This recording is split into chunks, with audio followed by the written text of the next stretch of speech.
Last year, more than 280 people were killed in Alabama due to our substandard roads. There's no excuse. It's time to get to work on repairing our roads. Support Governor Ivey's bill to rebuild Alabama. A lot has changed in Alabama since 1992. One thing hasn't: funding for our roads. Other states have passed us by and we are falling behind. It's time to rebuild. Support Governor Ivey's bill to rebuild Alabama. Coming up next on The Voice of Alabama Politics, why is Mike Hubbard not in prison? Also, the V-Team takes a look at prisons, pre-K, and pay raises. And Governor Kay Ivey lands a big one.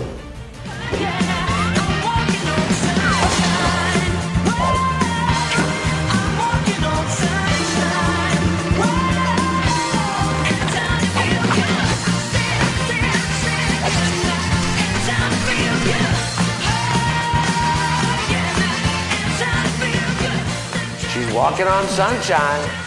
Oh yeah. And don't it feel good? All this and much, much more coming up next on The V.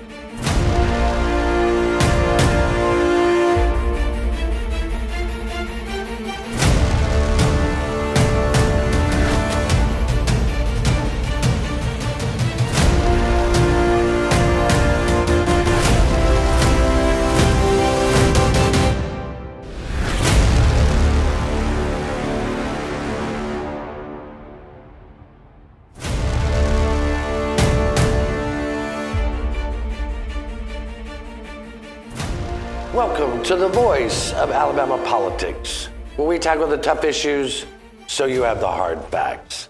I'm your host, Bill Britt, and as always, I'm joined by the V-Team. Welcome all. Hello. Hey, hello, hello. I had somebody this week, Jack, tell me we need to talk faster. Oh, really? So we can get more information. Okay. What do you think about that? I love that. It's hard to talk any faster, but it makes sense. But there you go. I appreciate them watching. We'll talk as fast as possible. We're still in the South. We talk pretty slow. Yeah, we do. Yeah, we do. We do. We just slow it down a little bit. Take our time. Well, Governor Kay Ivey has the first leg of a big win. Her infrastructure passed the House, which was something that many people thought was not possible. But this governor has proven that she is in it to win and in it to run the state in the way she wants to do it. Chip, what do you think? I mean, and this thing moved quickly. I mean, the state was on Tuesday. She called a special session. They went through about as fast as you can get a bill through. I mean, you have to read it one day, you have to read it a second day, and then you can vote on it, and that's what they did. I mean, there was no delay in this. They had this planned out, obviously, and planned out very well. They were whipping votes. I would say that this is probably one of the most streamlined efforts to get something through the legislature in a long time. Jack, I know you're not fond of the bill. Not at all. But as That's why far I'm wearing my funeral purple today. But as far as from a leadership standpoint, and I know you're not fond of it. No. But that was a pretty smart way of getting it through. Well, yeah, it was smart. It was underhanded. Okay. And I'll just say that. Yeah. When you call a special session within a session, putting pressure on everybody to get it through and get it done without much time for people like us who are in the general public to read it and understand it and express our concern one way or the other. I think it was a little sneaky. It was well done. Don't get me wrong. From a pure political standpoint, it was very Lyndon-esque. Look, I am with you on that. There are concerns that I have about the gas tax, the way it may hurt working families and all these things. But they've been very clear for months that this was going to be their thing and they were going to hit the ground running. And we might have not gotten the bill until a week or so ago, but the bill is not any different than what we were expecting the whole time. I mean, I think people had plenty of time to say their spiel about what was coming. Well, I think because we haven't had a governor that actually did what they said they were going to do in so long that it actually caught a lot of people off guard because she said it, because and them were talking about it for months. She said it in the inaugural address. She said it in the State of the State. I mean, we have known this was coming. But again, I don't think anyone took it that seriously. Well, and I think that's why she called the special session, is to get their attention and say, listen, boys, I mean business. Not only about this, but also about Medicaid, about the prisons and everything else. So she's got a little bit of power in what they do, and this is one way that she can strong arm them into paying attention. There has not been this kind of successful special session since in 20 years. I mean, people just haven't had that. Riley really didn't have any success. Oh, yes, the ethics session. Right? Oh, well, that was that one. Yeah. Yeah, the one that's maybe going to put Mike Hubbard in jail. Yeah, maybe. We'll talk about that later. Yeah, but I think the other thing we saw here's here. what I do. I don't mind paying the 10 cents. Right. If I knew that every penny was going to go for roads and bridges. Right. But they're giving part of the money to the counties to get their political buy-in on this. Right. Have a problem with that, and have a problem with dredging Mobile Bay. I don't use Mobile Bay. I don't drive across it. Well, on a bridge, but it's already paid for. Yeah. You know what I'm saying? I get you. Let Bob Riley's clients who use the port pay for it. Well, and I think one of the arguments for dredging, I think the biggest argument for the port for dredging and widening is because the big cargo ships that bring us the car parts that we make, for the cars we make, they come out of the Panama Canal and they steam right past, or however, I guess they don't steam anymore, but they go right past the port. They go up to Savannah, they unload, and then they bring them to Alabama. They could just go right there. The other thing is to up the trade. But again, I understand that. I understand what you're saying. Richard Shelby is... Yeah, that's what I was about to say. But also with that, it's not just Alabama paying for that port. Richard Shelby has promised to put in, I think, $500 million. It's basically a 5 to 1 match on those funds coming in. So why not go ahead and take advantage of it when we can also up our trade, which would, up the taxes and things being hauled through Alabama to other ports in Alabama. Well, a lot of the stuff that would come through the ports. They're not calling it the Road, Bridge, and Bay Project. They're calling it the Road and Bridge Project. Don't pee on my leg and tell me it's raining. It's a small I thought it was percentage of the- Well, that too. I mean, this thing is going to raise about $300 million, and about $10 million of it is going to the port. Yeah. So a year, and so it's not. I mean, I realize that you're concerned with that, but it's not a big percentage. I wish Josh were here today. Because Josh is with you on all this stuff. He agrees, yeah. One of the things I want to talk about real quick. I don't disagree with you. Well, look, I am for any governor who is trying to move the state forward, because I haven't seen anybody acting without self-interest in so long that I've forgotten what it looks like. Amen to that. And Kay Ivey, I was talking to a very conservative lawmaker that I have known for more than a dozen years, who said, I am not excited about a gas tax, but I tell you, I'm so excited to have a governor that's actually going to govern and lead. He said, and I'm going to follow. And I told Susan, I was passed out. Well, because this lawmaker, you would have never heard him say, I'm going to follow anything. Good news and bad news with this. The good news is that Kay Ivey has quit drinking scotch, and the bad news is she's replaced it with Kool-Aid. Jack, you're so mean. Bitter. I tell you, there's another big winner out of this. Katie Britt, new on the scene, not new to Alabama, took over BCA. Her predecessor spent the better part of 2 years, almost 3 years, trying to push through this infrastructure passage. Katie did it, and Susan, one of the things she did is she reached out to everybody. Yes, she reached out to the rural caucuses. She reached out to the black caucuses. She reached out to a lot of people that have been ignored forever. Yeah. She really reached out and got in there and worked and made friends and talked, and I think this is going to be good for her. Now, it's not completely over. We got the Senate coming up this week. But everybody knows they've already got the votes in the Senate. Well, and I've heard there's been a little defection in the Senate because they never believed that it actually passed out of the House. So you may see some challenges. Yeah, one conspiracy theorist told me, well, they knew this wasn't going to pass, and this is going to enable them to pass the lottery. Yeah, well, whatever they can do. I had a senator tell me, he said, you think I'm going to vote for it? He said, Kay Ivey is driving a big old train, and that's like me standing in the tracks, flipping her off as she runs dead over me. So we're going to have to leave it right there. You're watching The V, the voice of Alabama politics. We'll be right back with more news and Jack Campbell.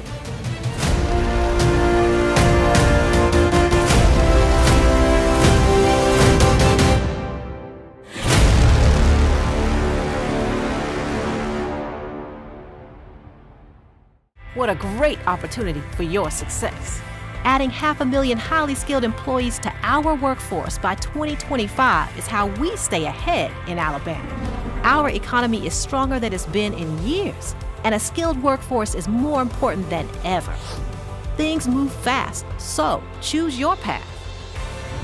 Your success is waiting, plus a great future for Alabama.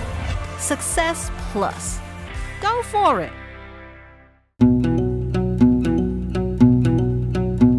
The Energy Institute of Alabama promotes reliable, affordable, and clean energy to help grow our economy, create high-paying jobs, and build public support for Alabama's energy industry. Access to clean, affordable energy continues to be an issue of vital importance in the halls of government and around the kitchen tables across our nation. The Energy Institute of Alabama is the best source of energy industry information and how it affects households across the state, from convenient energy production to alternative fuels to solar power and beyond.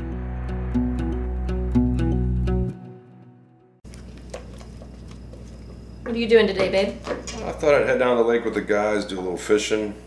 Of course, none of us will be wearing our seatbelts. I'll lose control of the truck, wrap it around a tree, and kill us all. Okay.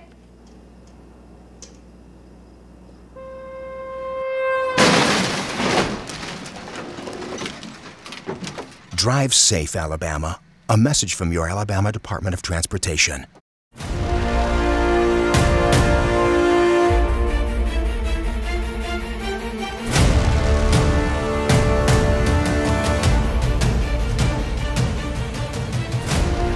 Welcome back to the V, the voice of Alabama politics.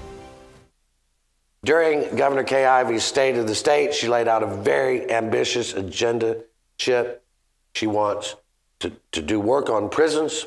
She wants to give educators and state employees pay raises, and she wants to increase the spending for pre-K, our pre-K programs. You want to give us a little highlight of what the governor talked about? I mean, while everybody's focusing on the special session that's going on with the gas tax, they're missing all of these other things that were in her state of the state. And a lot of times we see governors come out and they'll fill their state of the state with all of these things that they want to do that are never going to happen. But most of the things that Kay Ivey said in her state of the state last year actually happened to some degree. They weren't exactly what she said. And this year she's doing a lot more in her state of the state. And she has, like you said, a really ambitious agenda. One of the first things that we could talk about are the pay raises.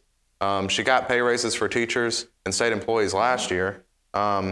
Last year, teachers got a 2.5% pay raise and a 3% pay raise. This year, and employees got a 3% pay raise. This year, she wants to give teachers a 4% pay raise and state employees a 2% pay raise. Susan, it's been a long time since we've seen real money floating around in the state. It really has, you know, and I was texting friends of mine that are educators from the state of the state, listen, you know, gosh, you guys are getting another pay raise, isn't it great? But you got to remember, too, with this pay raise, we're still not back to what the cut they took during the Great Recession. So we're working our way back, but we're still not there quite. Yeah, I mean, there are a lot of things that we're not back to pre-Great Recession. Universities aren't back to what the money that they were getting pre-recession. Schools aren't back to the money that they were getting pre-recession.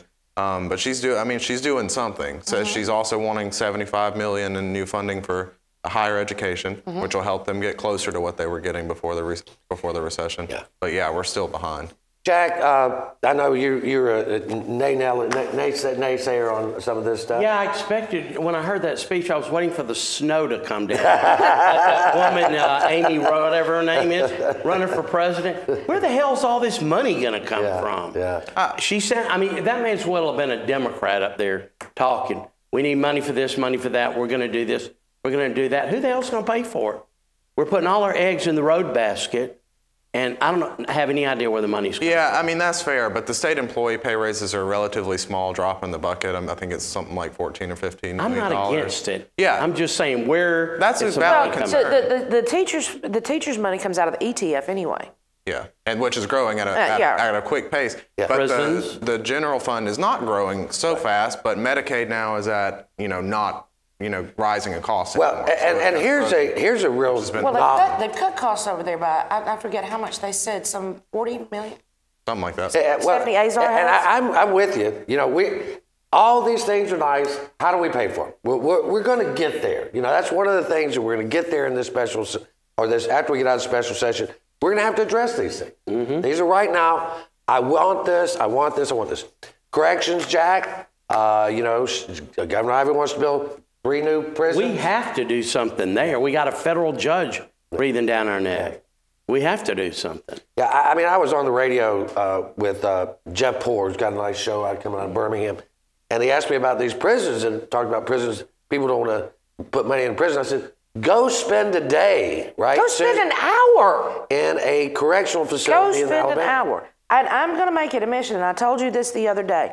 I want to call every legislator in the state of Alabama when it comes to these prisons and hiring these corrections officers.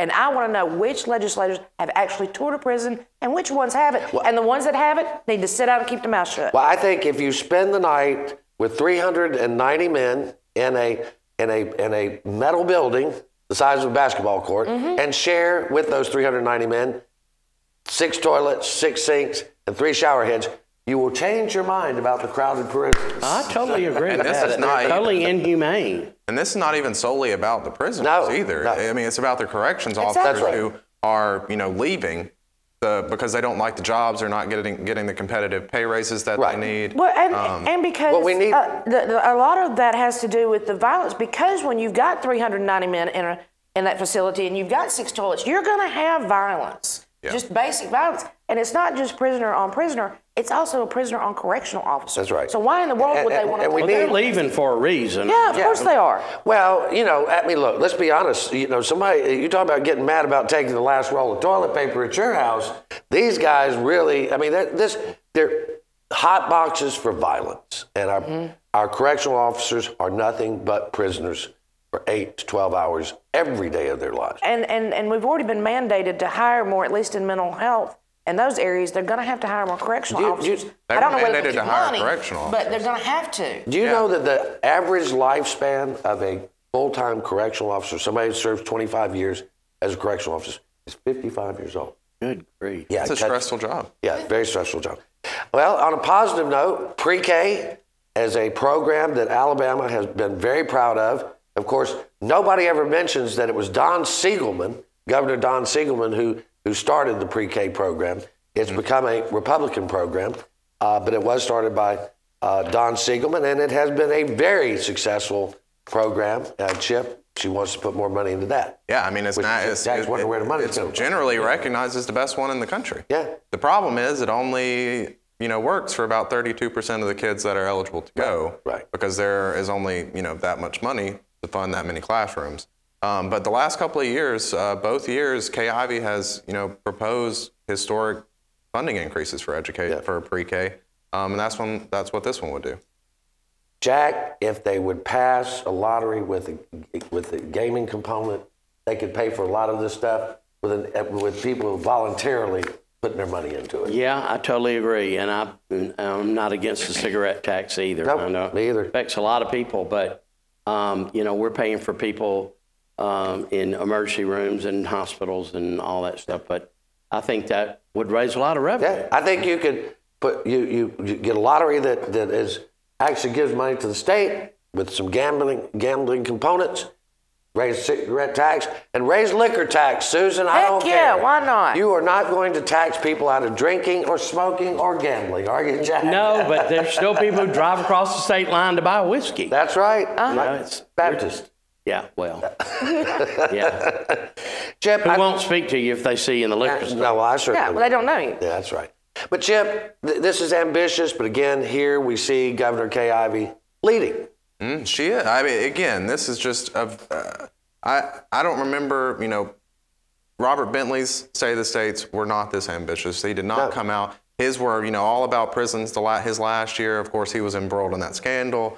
But she is really saying what she wants in this State of the State, and hopefully she can get it through the legislature. You know, I think, and we got about 10 seconds, I really thought she wasn't going to do a whole lot And then all of a sudden, she's like, she's just doing everything. You know when you've gotten on your mother's last nerve, and she comes in and stomps her foot down and looks at you, I think that's what Governor Ivey has just when people done. say to Kate, we can't do this, she goes, why can't we? That's right. We're going to leave it right there. You're watching The V, the voice of Alabama politics. We'll be right back with more news and opinion.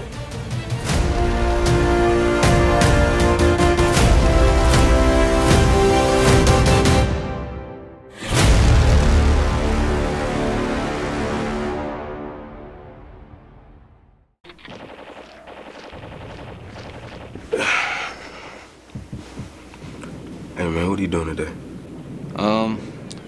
Playing the game. Thought I'd go out for a drive later maybe. Text some friends while I'm doing it. Scroll through social media. Kill a family 4 in a head-on collision. Cool, man. Drive safe, Alabama. A message from your Alabama Department of Transportation.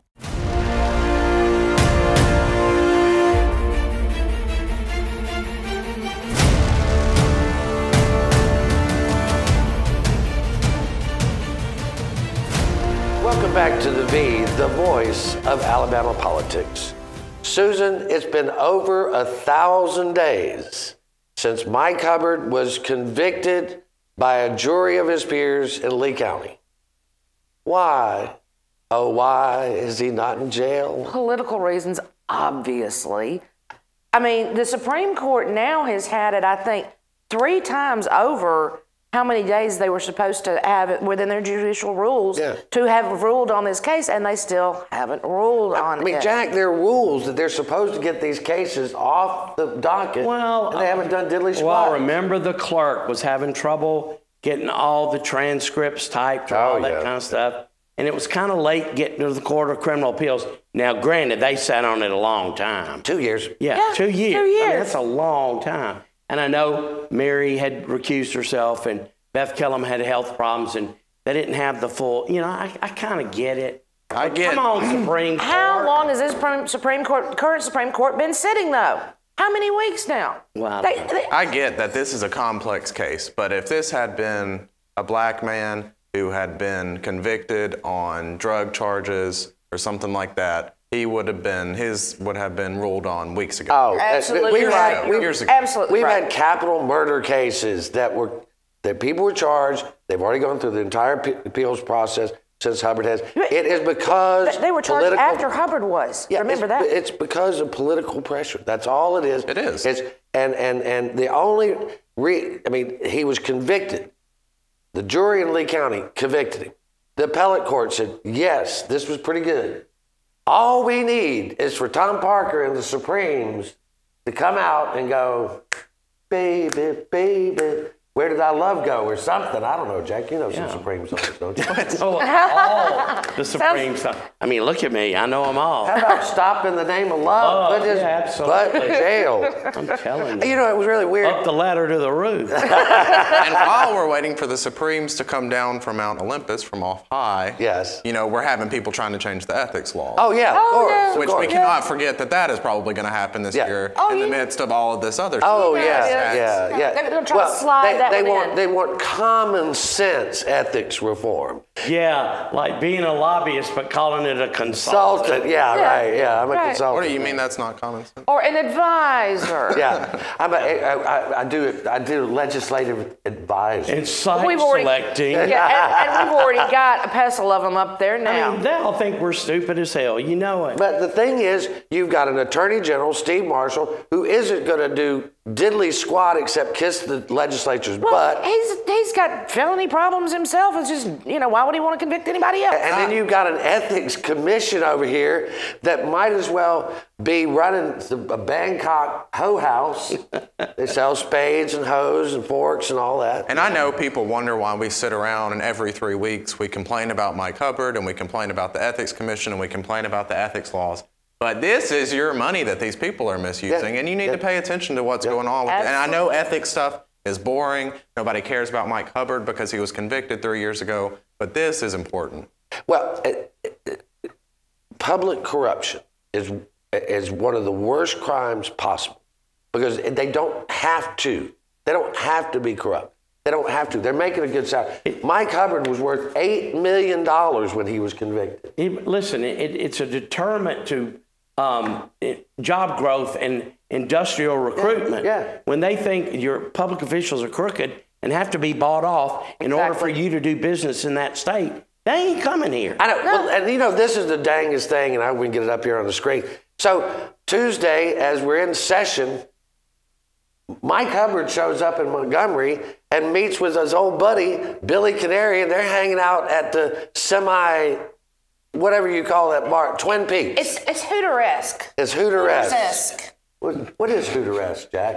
Cleavage. Cleavage, okay. Lots of it. And that ain't all. Is that beaver cleavage? No, that was, yeah. Yeah. What are y'all talking about? He just Junior wanted Ward some is hot what you wings. It They're stressed doesn't out. look like They hot just want wings hot to me. That looks like an iPad. I think that Mike looks like he's been stress eating. You think? I'm not getting it. He's got a double chin. You know, a really weird thing. I don't like to fat shame. A really weird thing. I don't want to get too far off on this, but so Yellowhammer News came out the same time that APR absolutely. Actually, they On a launched Wednesday, the same, December the 18th. Same. They launched the same day we did, and we always thought Cliff Sims owned it, and we figured we never knew where his money came from.